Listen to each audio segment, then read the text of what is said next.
స్వామి కార్యంతో పాటు స్వకార్యం కూడా చేసుకోవాలన్నారు పెద్దలు. ఏపీ బీజేపీలో కొద్దిమంది నేతలకు మాత్రం ఈ సూత్రంపై చక్కటి అవగాహన ఉంది. ఆ కొద్దిమంది కూడా మనసులో తెలుగుదేశం పార్టీపై వల్లమాలిన ప్రేమ ఉన్నవారే కావడం విశేషం. ఈ నేతలు తామున్నది బీజేపీలోనే అయినా వారు పాడే పాటలన్నీ చంద్రబాబు అజెండాకి అనుగుణంగానే ఉంటాయంటున్నారు రాజకీయ పండితులు. బీజేపీలోని ఇటువంటి నేతలంతా కూడా వచ్చే ఎన్నికల్లో తమకు సురక్షితమైన నియోజకవర్గాల కోసం అన్వేషణలు మొదలుపెట్టారు. ముందుగా తమకు నచ్చిన సీట్లపై కర్చీఫ్లు వేసుకొని ఆ తర్వాత పొత్తుల కోసం పార్టీ నాయకత్వంపై ఒత్తిడి పెంచాలని భావిస్తున్నట్లు తెలుస్తోంది. ఈ క్రమంలో ఒక్కో నియోజకవర్గంపై ఇద్దరేసి నేతలు కూడా కన్నేస్తున్నారు. AP BJP chief Daggubati Purandeswari వచ్చే ఎన్నికల్లో ఎలాగైనా సరే గెలిచి ఎంపీ అయి లోక్సభలో అడుగు పెట్టాలనుకుంటున్నారు. ఆమె చివరిసారిగా 2009 ఎన్నికల్లో గెలిచారు. ఆ తర్వాత 2014 ఎన్నికల్లో బీజేపీ అభ్యర్థిగా రాజంపేట లోక్సభ స్థానం నుంచి పోటీ చేశారు. టీడీపీ, బీజేపీ, జనసేన పొత్తు ఉన్నప్పటికీ రాజంపేటలో ఆమె ఓటమి చెందారు.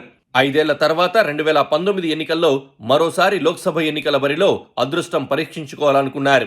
ఆ ఎన్నికల్లో గతంలో తాను ఎంపీగా గెలిచిన విశాఖ లోక్సభ స్థానం నుండి బీజేపీ అభ్యర్థిగా బరిలో దిగారు. ఆ ఎన్నికల్లో బీజేపీ ఒంటరిగా బరిలో దిగింది. పురంధేశ్వరి ఓడిపోయారు. 10 ఏళ్లుగా ఆమె చట్టసభల్లో లేరు. వచ్చే ఎన్నికల్లో కూడా ఓటమి చెందితే రాజకీయంగా అది పురంధేశ్వరికి కోలుకోలేని దెబ్బ. అందుకే ఈసారి గెలిచి తీరాలని చాలా పట్టుదలగా ఉన్నారు.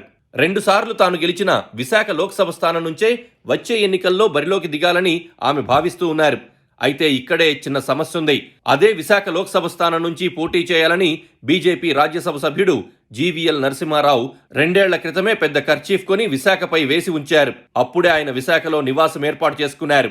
అక్కడే ఎక్కువ సమయం గడుపుతూ వివిధ కార్యక్రమాల్లో పాల్గొంటూ ఉన్నారు. ఆ విధంగా విశాఖ వాసులకు చేరువయ్యేందుకు ఆయన ప్రయత్నిస్తూనే ఉన్నారు. పురంధేశ్వరి ఏపీ బీజేపీ చీఫ్ కాకముందు నుంచే జీవీఎల్ విశాఖలో హల్చల్ చేస్తూ ఉన్నారు. ఇప్పుడు ఆ సీటు గురించి పురంధేశ్వరి, జీవీఎల్ గట్టిగా పోటీ పడితే ఎవరికి టికెట్ ఇవ్వాలో తేల్చుకోవడం పార్టీ నాయకత్వానికి కూడా సమస్య అంటున్నారు రాజకీయ పండితులు.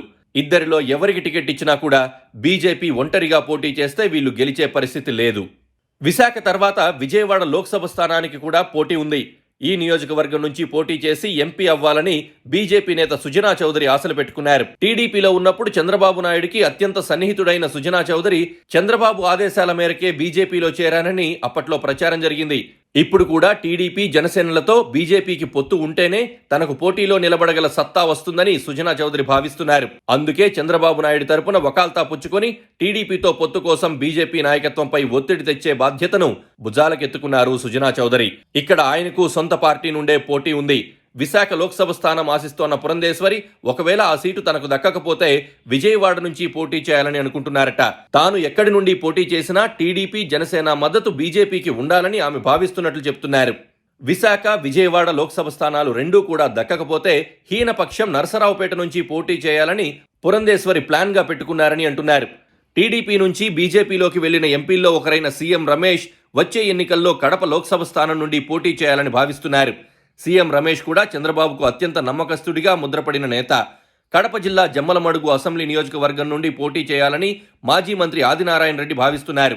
కేవలం బీజేపీ తరపున పోటీ చేస్తే సరిపోదని టీడీపీ, జనసేన మద్దతు కూడా ఉండాలని ఆదినారాయణ రెడ్డి అభిప్రాయపడుతున్నట్లు ప్రచారం జరుగుతోంది.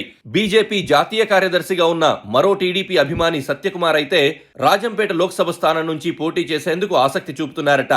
ఈ నేతలంతా కూడా టీడీపీ, జనసేనలతో బీజేపీ పొత్తు పెట్టుకోవాలని వాదిస్తున్న వారే కావడం విశేషం. ఏపీలో బీజేపీ ఒంటరిగానే బరిలోకి దిగాలని జాతీయ నాయకత్వం భావిస్తున్నట్లుగా వార్తలు రావడంతో టీడీపీతో పొత్తు ఉండాలనుకుంటున్న ఈ నేతలంతా ఒక్కసారిగా షాక్ తిన్నట్లు పార్టీలోని వీరి వైరి వర్గాలు ప్రచారం చేస్తున్నాయి. టీడీపీతో పొత్తును గట్టిగా కోరుకుంటోన్న ఏపీ బీజేపీ చీఫ్ పురంధేశ్వరి తాను చట్టసభలో అడుగు పెట్టడం కోసమే పొత్తుపాట పాడుతున్నారని అంటున్నారు. దీనికోసమే ఆమె చంద్రబాబు నాయుడికి దగ్గర కావడానికి ప్రయత్నిస్తున్నారని ప్రచారం జరుగుతోంది. స్కిల్ స్కామ్లో చంద్రబాబు అరెస్ట్ అయినప్పుడు టీడీపీ నేతల కన్నా ముందుగా ఏపీ బీజేపీ చీఫ్ అయిన పురంధేశ్వరి స్పందించారు. అప్పట్లో నారా లోకేష్కు బీజేపీ అగ్రనేతల అపాయింట్మెంట్ దొరక్కపోతే పురంధేశ్వరే చొరవ తీసుకుని లోకేష్ను అమిత్ షా దగ్గరకు తీసుకెళ్లారు. ఇవన్నీ కూడా వచ్చే ఎన్నికల్లో టీడీపీ అధినేత తనకు మద్దతు ఇవ్వడం కోసమేనని పురంధేశ్వరి గురించి తెలిసిన వారు అంటున్నారు. మొత్తానికి ఏపీ బీజేపీలోని ఒక వర్గం నేతలంతా టీడీపీతో పొత్తు కోసం తహతహలాడుతున్నది తాము ఎన్నికల్లో గెలవడం కోసమే అంటున్నారు పరిశీలకులు.